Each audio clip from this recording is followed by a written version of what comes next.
listening to the myPET podcast, the show for pet lovers of Australia and around the world. Hi, I'm Aria from Vet and Pet Direct, and I'm here with our resident vet, Dr. Glenn. Hello. And we have our first guest of the podcast. We've got Anne from Pawsitive Connection. Hello. How are you? Good, thank you. Thanks for having me. Oh, thank you for coming on. It's a pleasure to have you. Before we get started, just remember that this is general advice. So for advice specific to you and your pet, have a chat to your vet or to a professional trainer. But we'll also touch on when that's a good idea as well. So we'll sort of guide you through the steps there. So Anne, do you want to tell us a little bit about who you are and what you do? Sure. So I work for a company called Pawsitive Connection, which is a dog training company based in Brisbane and surrounds. And I've been a dog trainer for quite a long time, so over 15 years now. And I'm a certified professional dog trainer, also a fear-free certified professional. I also have an interest in canine nutrition, and we work a lot with barking dogs and a lot with just general dog manners and puppies and things like that. So absolutely love the industry of dog training, and it's really great. Yes, fantastic. And Anne's very, very good at what she does and has helped us with some knowledge and done some blogs and stuff on our podcast, on our website rather, that you can check out as well. So we're going to pick your brain and Glenn's brain about dog barking. Specifically in this episode, we want to get into the why dogs bark, but I guess before we even get into why is it important to know why they bark? Yeah, I mean, there's lots of reasons for that, I guess. Well, lots of reasons why dogs bark, but I think a lot of people don't realise that it can be quite stressful if dogs are barking a lot as well. But it is normal. So barking is a normal communication for dogs, and I think humans become quite sensitive to it because it's very loud. Yeah. It's very loud when dogs bark, and people can get quite, quite annoyed by it, frustrated by it, and particularly if you have neighbours that are, maybe shift workers or something like that, and they can get quite annoyed by it as well. So, so it is important to, I guess, work out if barking is a problem for your dog and you, and even people in the, in the surrounds. So, it's important. Yeah. So to sort of figure out where to start, why is it important to identify the cause behind the dog's barking? Yeah, so if you need to identify the cause, so then that we can work on a proper plan to change it. Yeah. So okay. So if you think, if people sometimes don't realise that their dog is actually super bored, so they're running around the yard and they just have nothing else to do. That can be changed really easily by giving them lots of a good balance of mental and physical enrichment. But there could be other underlying causes as well that they don't know. And that's where obviously we need to investigate. What's the cause of this barking? There's so many different causes. Yeah. Different types of barking as well. Yeah. So I guess, Glenn, is it like treating anything? You kind of need to know what the cause of the symptoms are to know how to treat it. Pretty much. Yep. Yeah. I mean, basically, yes. There's lots of different causes, and causes means that there's different treatments for it and different ways to help out. Yeah. Absolutely. So how do people identify, or how do people know, where do people start to know how to know why their dog's barking? Yeah, so a lot of people would know that their dog might bark when other dogs in the street bark, for example. Yes. So it might be that they know when people are walking, or a car's coming up the street, or people are walking up the street, and then everybody else's dogs bark, so their dog barks. So it must be something happening. But there's so many other reasons that they could be barking for. As we said, there's boredom. There could also be a big thing at the moment is anxiety and stress, so being worried about being left alone as well. And let's not forget that sometimes dogs are bred to bark. So we have our breed-specific barking, so our livestock guardian breeds and herding breeds that are bred to bark when they work and things like that. So it's really normal for them to be barking. So just so many different causes, but as we said, we've really just got to work out why it's happening. So and also territorial barking as well. So someone's coming near my house, dog might be scared, worried, all that sort of stuff. Yeah. So if we look at why dogs barking, as I said, a big thing is anxiety and stress. The first port of call is always off to the vet. Yeah. Always. Yeah.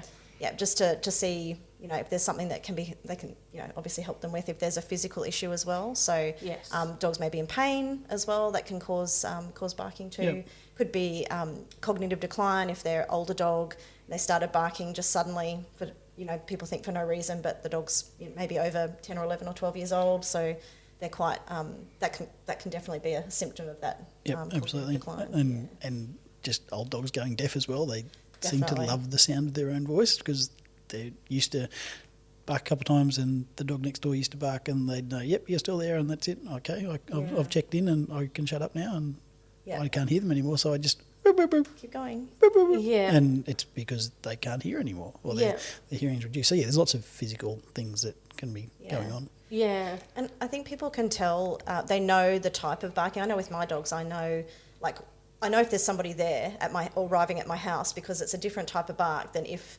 that they're just barking at a possum or barking at the other dog next door or barking out of excitement because we're playing or something like that. Yeah. So I know the different types of barking, and if people really listen to their dog, they'll be able to sort of go, yeah, I know that my dog is really worried, or I know that they're really bored, so they get that different type of bark. Yeah. And then if they don't know how to figure that out, then often that's where we have to go into monitoring devices and things like that, so that when people aren't home, because often it's like, well, they wouldn't have a clue that their dog's barking a lot because they're at work and they don't know. So providing some monitoring cameras and there's lots of really cool stuff that you can get out there, just from Kmart or online, and it's just all monitoring your dog and what they're doing. So like a baby camera kind of thing. Yeah, absolutely. Yeah, cool. I have a friend that just got a baby camera for her dogs as well. Yep. So and it's just they can pan around and monitor exactly where the dog is and see what they're doing during the day and that sort of thing. So then you can kind of go, I think my dog is really stressed. It's really worried when I go. It's howling. It's really freaking out. Yeah. But then other times it might be my dog's just running around having a blast, barking at all the stuff in the neighbourhood and thinking this is fantastic. This is what I do. So they can actually see what's going on with their dog and hear. Yeah. Full disclosure, I have a dog who really likes to bark. I don't know if likes to is the right word. He just does it a lot. He does, yes. Glenn is my dog's vet, so is that your professional diagnosis? My dog likes to bark. He likes to bark, yeah. He is a working breed. Yeah. So he's a Cooley cross with a Tasmanian Smithfield. Yep. He is a rescue, so he had to have an amputation when he was a puppy. Yep. He didn't get a lot of socialisation during that crucial period because his amputation happened when he was 16 weeks. Yeah. So from the time I got him until he was probably 4 or 5 months old, he was pretty much had to be on crate rest and not doing silly things while he was healing up from that. So that kind of slowed his socialisation development down. Yeah. But then on top of that, it's also just his, part of his breed is he's super smart. He's so ridiculously smart and very switched on. Yeah. So taking him on, I knew he was not going to be easy. So it's good for me to learn so that I can hopefully help other people with their dogs and him as well. Yeah. But when you're talking about that sort of breed specific barking, because that's what they do. Yep. He does that. He thinks that the pigeons on the driveway are to be rounded up. Yep. I'll use my voice to do that as well as running around and for sure. He's also had some separation anxiety and that sort of thing because he, when he was a puppy, I was with him all the time. COVID and everything like that, I think that's really common. It's really big at the moment as well. So people are, a lot of people working from home, and then when they do start to go back to work, their dogs think it's great that everybody's at home, and then people go back to work, and then they're like, wait a minute, this is not, I don't enjoy this very much at all. Big transition, Yeah, it's hard, it's difficult, really hard. So monitoring devices are awesome. So you can really go, okay, let's see what's happening here. Let's really see what's going on. But the sound of his bark when, say, he's barking at the pigeons, as opposed to the sound of his bark when he sees me driving out the driveway is very different. I guess for people who don't really know, how would you describe the difference between like that anxiety bark or, you know, the sort of playing bark? Like, can you even describe it? Do you want me to actually sound them out? But not sound them out. I actually have a friend who used to be able to do that. But often with that, like anxiety and stress barking, it's sort of got that kind of woefulness at the end of it, just that almost like a howl at the end, just like, this is just really, really hard. And as I said, if there's alert barking as well, so dogs alerting you to something on the property or something like that. Then like the pigeons who are invading. Yeah, it's a different type of, like, a real sort of, like, I don't even know how to describe it, but I think people will know what I mean. It's just, they know that there's something there, there's something there, there's something there. Whereas, anxiety and stress is often just a little bit more like, I'm really sad. Woeful type barking and, stress barking and stuff like that. So, Sage will actually howl with this separation anxiety. Yeah, exactly. As well. Yeah, you often do get that. It turns into a little sad wolf. And it is sad. Like, it is really hard. They think that their world is ending when the humans have gone, and they don't know why. Yeah. Yeah. We will do. We're going to do a few podcasts with Anne, so we will get into how to sort of deal with all of these things. This one's really just to touch on why dogs are barking and the different types of barking, so that we can wrap our heads around the next sort of steps from here. I guess the other thing is, like you said at the start of the podcast, that some barking is normal. Like, barking is normal in general, absolutely. Yeah. And I think, and as I said, we're really sensitized to it, particularly if you've got, as I said, shift workers, neighbours and things like that, really sensitive. And it's a really loud bark. Like, barks are loud, and so humans get really annoyed by it very quickly. But it's absolutely normal communication for dogs, and we don't want to aim to stop all barking. Yeah. So we don't want to just completely eliminate it all. It's just like saying to someone, you're not allowed to talk again, which, would not be nice. Yes. Which becomes hard when sometimes the neighbour will not tolerate a single bark. Exactly. And that becomes difficult. And it is difficult. And I think people, they definitely are looking for something that will be able to help really quickly, because, you've got neighbours that are wanting to put in complaints or already put in complaints. Yes. Councils, phoned you up and, and you're just absolutely stressed, and the dog's stressed and everything's not good. So, it can cause so much distress for everybody. But I guess, what level of barking, or is there a way for people to know whether their dog's barking is normal or abnormal? Yeah, that's a really good question. So, I mean, obviously councils have their regulations with how much in the council area is allowed. And I think it's accumulated per the number of minutes of barking per hour, but it's all different in the council. So you'll have to check with your local council on the website and see what they allow. I think in Brisbane City Council it's like 6 minutes per hour at certain times of the day, and it's accumulative as well, which is, it's actually quite a lot. I was thinking, I'm like, my guy probably doesn't do that much. And so that's where the monitoring devices. So often your neighbour might come to you and say, your dog's barking all day, and then you put a monitoring device and you're like, actually just barked, a couple of times when the kids walked past in the morning, and then again when the kids came home from school in the afternoon, and then when the postman came. And that's actually okay. It's the type of the barking that it's just continuous, that we just really want to look at. So some barking is absolutely normal, and we don't want to just stop that. We don't want to just, that's not fair to stop that. What are the monitoring devices you're talking about? So any sort of cameras that will pick up sound and visual as well. There's some ones that just do sound, and you can actually gives you a chart at the end of the day and looks at the different peaks and troughs of the barking. Wow. Yeah, so there's different apps. There's as I said, just monitoring devices, baby cameras from Kmart and online that you can get. Yep. And it really just to see your dog is obviously better, so you can see what they're doing when they're barking.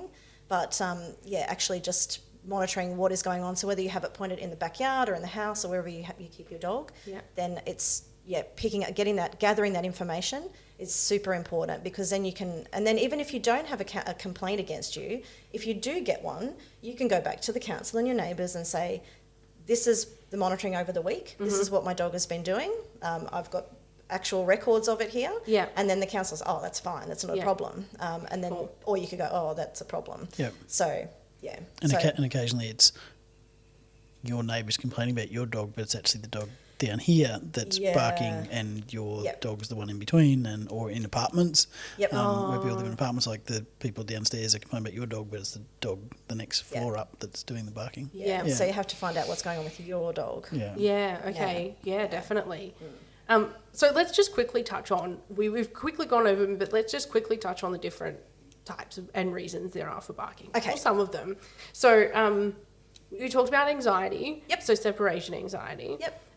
And that is one where a vet visit is... Yeah, so I mean, technically, separation anxiety does need to be diagnosed by a vet. Okay. So we normally, as trainers, we just would say separation distress. Okay. So there's some sort of separation distress going on. Yeah. So yeah, definitely anxiety and separation type distress behaviours. Yeah. Yep, can be the cause of barking. And then there's boredom. Boredom barking, definitely. Yes. So what does boredom barking look like? Boredom, like, they just might be, as I said, like they just have that just bored bark, like I'm bored, there's nothing else to do, I'm just going to bark at whatever that I can find to bark at in the environment and cause havoc. There's like often other behaviours that go with that, like being destructive or running up and down a fence and things like that. There's a fine line between anxiety and boredom, so okay. often that's why we need the camera to figure it out, because if your dog's pacing, and you know when your dog is pacing and it looks really stressed. Whereas if your dog's just running around the yard, like ripping things up and just going silly, then you're like, I don't think my dog is stressed. I think my dog is just really wanting something to do. Yeah, so you've got a young active dog that maybe you're working really long hours and you don't get enough time to take out for walks, and you go to work for 10 hours a day and they're just in the yard, like, what can I do? Yeah. Whereas there's genuine, I'm really, really worried that I've been left alone.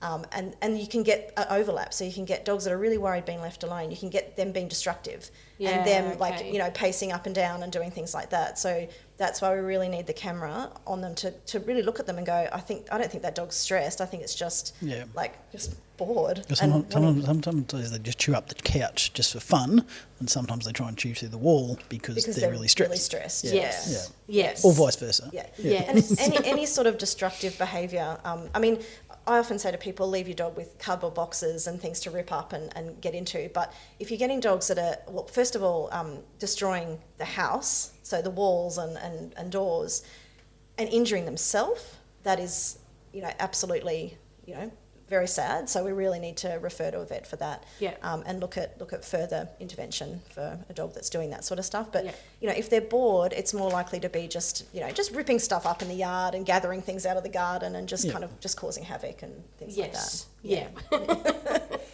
And then there's territorial barking. Yep, absolutely. So I want anything near my property to be away. So I want, I don't want that cat or that other person coming past my property, and so there's definitely that this is my property, get away type barking. Yeah. And then there's one called social facilitation. Yes. What does that mean? So sometimes and I'm sure everybody's had this situation where one dog in the street barks and then all the other dogs start barking. Or I have the situation at home where one of my dogs will bark at something. My other dog, I know she doesn't know what it is that she's barking at, and she just barks because the other dog barked. Yeah. So I'm just going to join in and sing the song of my people. It's like the 101 Dalmatians thing. Yeah, this is just what I'm going to do because all of my other friends and dogs in the street are barking, and this is just what I'm going to do too. So, you get the chorus, and yeah, it can be a bit frustrating because if the whole street's going off and you're like, oh boy. Yeah. And they just settle down and then someone starts it again. Yeah. So there's definitely that, I mean, dogs are social creatures, so they're like, well, what's going on down there? And then they'll, sure, I'll bark too. Yeah. So, yeah. And then fear.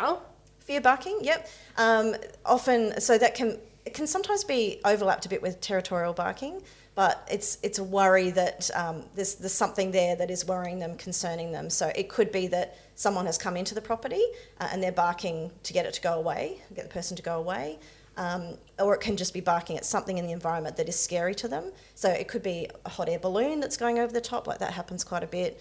Dogs like, what is that up in the sky making that strange noise? Or it could be, so something that the dog is just, and it's often that short, sharp, get away type bark, just get away. I don't know what that is. I don't like it.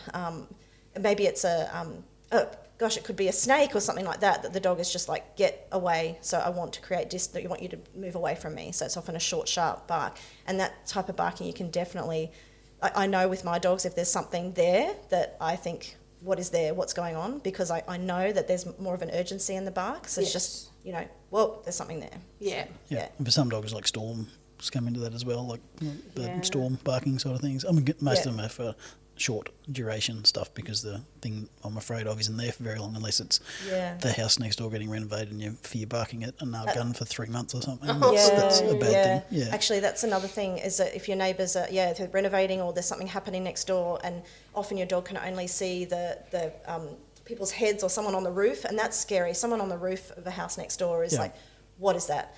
So that can be often classed as fear-related barking. So don't like that at all. Don't like it. And it's often that you will often see different body language in the dog as well. So obviously, you know, you might see the tail between the legs and backing off a little bit, hackles up, that sort of thing. So really, like, I'm just not sure about that at all. So. I think that there's a type of, I think that it might be this type of barking that my dog Sage does occasionally when he's in the office at work with me, and it scares the bejesus out of all of us too, because we'll all be quiet and concentrating, and then next minute it's that really short, sharp bark. Something's there. And he's seen something that he didn't like, and it'll be one or two. And then that'll be it, but everybody jumps. Yeah, it's like, oh God, what was that? Yeah, and that's, the dog is doing what comes natural, and that's something I'm worried about something. So, yeah, that's interesting. I hadn't associated that as a fear bark with my own dog, so that's interesting. And then we did talk about cognitive decline before, so that basically means, like, you know, older dogs who are, how would you describe that in layman's terms? It's hard. Cognitive decline, I mean, it happens in older dogs, but there's is it cognitive decline truly? And this is where a thorough vet exam is really important, and, you know, doing blood work and ruling out other things, because their hearing's usually going. So are they hearing less, or, you know, misinterpreting sounds, and their reactions are changing because they can't hear as much? Or is it cognitive decline where their brain isn't functioning as well as it should because of reduced blood flow and that sort of thing? Or is there like a physiological organ system problem, liver troubles and toxins building up in the system and that sort of thing? And then, I mean, older dogs seem to be a lot more prone to anxiety disorders, and that's like trigger stacking over their lifetimes comes into it, but then it's also like arthritis and pain comes into it as well. So, you know, if especially back, I see a dog with back and neck pain particularly, but, you know, joint pain as well, but back pain and neck pain, I think I sort of attribute it to that acute pain that back pain or neck pain gets, like that stabbing acute pain, like someone's stuck a knife in your back. If I'm sore in the back, I want to shout at people too. Because I mean, I've seen it with some of my own older dogs, but other clients as well. Like, the dog just sitting on the couch and it goes to move, and it thinks something's bitten it or something, and they're just fearful all the time because they interpreting something in their environment is hurting them, and they're just crapping themselves all the time because they're just really worried that something's hurting them, but it's actually their own body. So that's you know, and then cognitive decline is in that whole spectrum of things as well. So it's a big broad spectrum of things, which, I mean, again, pain, vets can help with that, and cognitive decline, okay, there's a couple of prescription medications can help with that. Working out, have they got a health disorder that you can help to make better, so their anxiety levels are hopefully less, plus treat the anxiety, and like, it gets complicated. I mean, I've got a crazy old dog at home who's got arthritis and back pain, and she's half mad as well. So but it's, you know, it's a big problem. And then you add you know, problem barking in on top of that. You know, there's lots of frustrated people out there with old dogs that don't sleep well at night, and it gets messy. It's really interesting. It's very related, because noise phobias and like noise barking in dogs can often be related back to pain. So if you think about it, if a dog startles at a thunderclap, and they might get up and bark at it, and they actually tweak something when they get up suddenly in their back or their neck if they've got arthritis or they're getting older. And so often that's why you see older dogs becoming more scared of thunderstorms when they weren't when they were puppies, because they've got some type of pain in this, and it can often just be like wow, that I don't like thunder because it causes me pain. Yeah. Which is not really, but it's because that thunder hurt me. Sudden movement, because Yeah. oh my gosh, I jumped at the thunder, Yep. and ow, I hurt myself. So so it's just so important with anything like that, is to just keep in touch with your vet and really be on top of that sort of pain. But pain can cause a lot of issues. It's also so interesting to hear you guys talk about it, the different ways that dogs associate things, like the way that they think is so different to us, and the way that they experience the world is so different to us, because they experience things, their nose is kind of like their biggest sense. So it's really interesting to, like just even listening to the way you guys talk about the way dogs think about things, I think is really helpful. The last one we've got on our list here is breed-specific barking, which I wouldn't know anything about. Yeah, definitely a very common, anyone that has a dog that is bred to vocalise for whatever reason that is, so whether that's for guarding, for livestock moving, so herding, that sort of thing. So a lot of herding breed dogs, working breed dogs are bred to bark to get the animals to move. And other dogs that aren't bred to do that, but and then you've got obviously livestock guardian breeds that are bred to bark at anything that's near their family and their flock. And then if you think of dogs like beagles that roar, bark at something, there's something over there, hello, there's something over there, very vocal all the time. Whenever they want to alert something, it's just like, so here, hello, and that's just what they do. And it's really hard to change that those genetics over such a long time. So it's just something to take into consideration, that if you're looking at getting a dog and you live in maybe you are sensitive to barking, or you have neighbours that are sensitive to barking, or a neighbourhood that's sensitive to barking, to look at the type of breed of dog that you're thinking of getting. Definitely. Like I said, when I got my dog, I knew that he would be loud and challenging. I don't have neighbours nearby. So, and I can put in headphones if I need to. But I think the thing, I guess, with me and my dog is I want to sort of manage his barking for his sake. That's right. And because it can be stressful for dogs that are barking all the time. So, that's right. As we said, so it can cause them some stress. Certainly if they're constantly, imagine if you're always on edge and always wanting to guard the place that, I mean, we lock our doors and we lock our houses so we feel safe. And if the dog's constantly on edge, constantly trying to bark at stuff to get it away, it can be, it's a really stressful way to live. Well, if I was yelling for 5 hours a day, I'd be pretty stressed out about it. Exactly. Like, I don't know, would it be right to say that barking's kind of a symptom of something going on? Can be. Depending on, because there's normal barking and there's not normal barking. Exactly. So it's where's that line in between? And that's when we go full circle back to let's find out what your dog's doing during the day, what's happening, why is it barking, what's going on. Exactly. What's going on, Beautiful. So we are going to do a couple more episodes where we're going to touch on how to get your dog to stop barking, or how to manage that barking, because obviously we don't want them to stop altogether, just like we can't. I mean, maybe you want to stop me from talking. I don't know. But we're also going to talk about barking collars as well. So tune into those episodes, and I hope that you guys have learned stuff from this. I certainly have. Thank you.